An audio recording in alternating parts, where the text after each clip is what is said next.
Greetings to fellow Toastmasters and dear friends.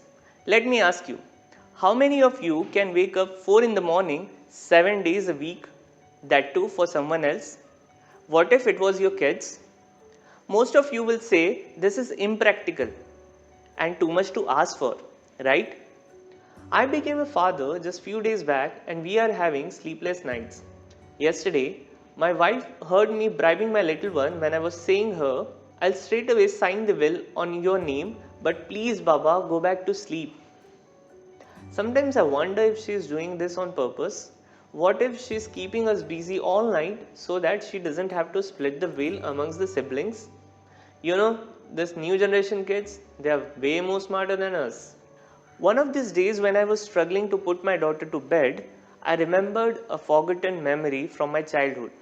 This is the story of a mentor I never had. I was born and raised in a small town in India in a humble background.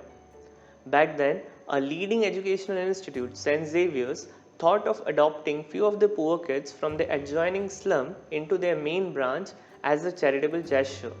And that's how I got admitted in an English medium convent school.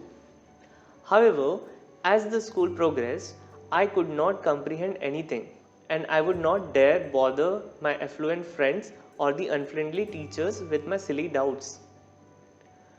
As I reached the ninth grade, I even struggled to pass the exam, and my future looked bleak. My parents couldn't afford a tuition teacher, and that's when I met this Robin Hood tutor. He was the owner of a medicine shop who used to take tuitions of poor kids at nominal fee in his backyard. Sounds like an angel, right? But did I tell you that he was from the army background and came with his own terms and conditions? So the house rules were I have to reach his place 4 in the middle of the night, and if I was ever caught yawning, then his swift hands will meet my chubby cheeks.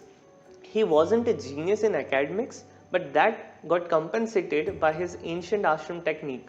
Like a sacred Sanskrit mantra, we were supposed to memorize each and every text in our syllabus cover to cover. And then the higher grade students used to take an oral recital of the lower grade students, so on and so forth. And when the exam comes, we were supposed to copy paste or vomit the data which we have stored in our minds without understanding any of it. Back then, while waking up in the middle of the night, I used to curse him.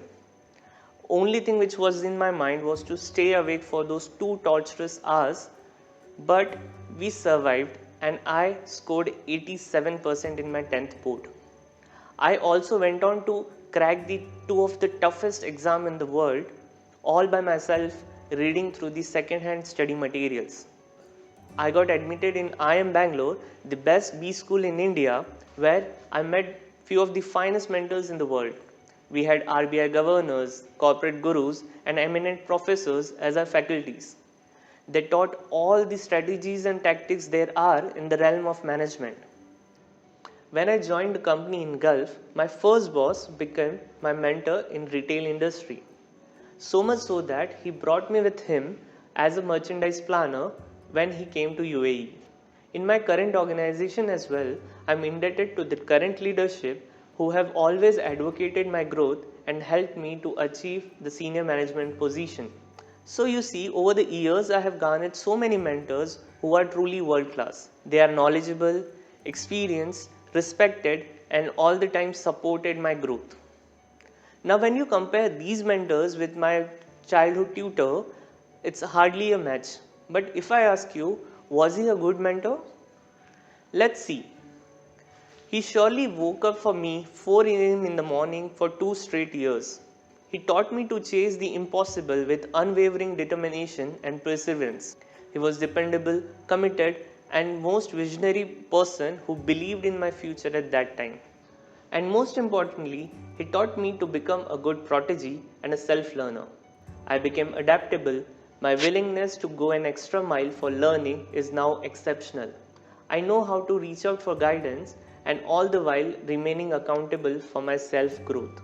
I also realized that how this mentor-mentee relationship should always be mutually beneficial and how to make the best out of it.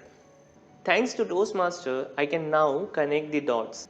All these years, I always believed that while growing up, I never had a good mentor, but now I realize that he was the best mentor I ever had. Thank you.